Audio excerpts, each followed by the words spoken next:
Madam Chair, my question is for each of you, and it's about trade agreements. And my curiosity is, when it comes to enforcement of intellectual property rights, how do the trade agreements provide, at least the ones that we've passed recently, do they provide the protections you need? Do they go far enough?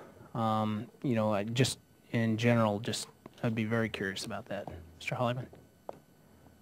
Sure, I'll start. I think that the trade agreements have been a huge factor behind the growth of the software industry, both the multilateral ones by the WTO, including intellectual property provisions, but many of the free trade agreements have been quite specific in recent years in addressing the issue of software, ensuring that governments were using only legal software, and trying to take steps to drive private sector use. So they're important, and we think that IP components need to be a part of every trade agreement.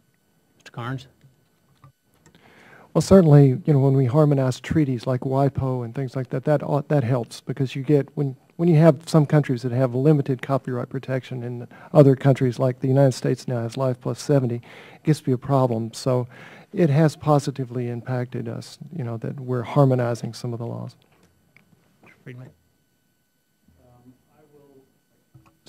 I will admit that I am not very well versed in the trade agreements.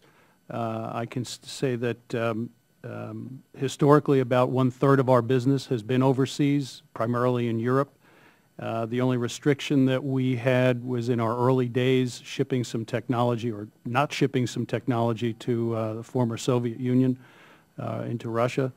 So I'm sorry, but I can't be too much help on this question, I don't think. Mr. Carnes? Yes, thank you.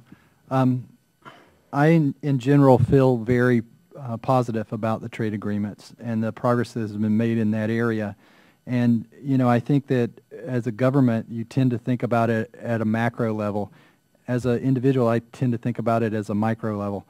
And at the micro level, what I see happening in some of these countries is that the protection of IP is entering into the narrative. And I think in many parts of the world, and I've had the opportunity to visit China about 25 times, and I think that part of what we need to do is continue to focus on these things at the macro level to make sure that it enters into individual narrative, because in some parts of the world, I think their view of your rights around intellectual property are just fundamentally different than the U.S. right. And so I think that the focus of our government on these issues and encourages discussion down at the working level.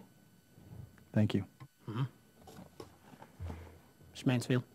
I would once again agree with Mr. Carnes, who I've never met before today, but apparently we're very much in agreement. I think the more America is involved with other countries in these trade agreements, the better Americans are able to function in those structures, and the more respect is given to intellectual property rights. I would love to take this as a chance to, again, the IP attaché program, which currently exists, I think we have 8 of them in our embassies. If that was expanded, I think we would have better protection, especially better protection for small businesses, who could then call upon that person as a local expert in the structure that they're now dealing with.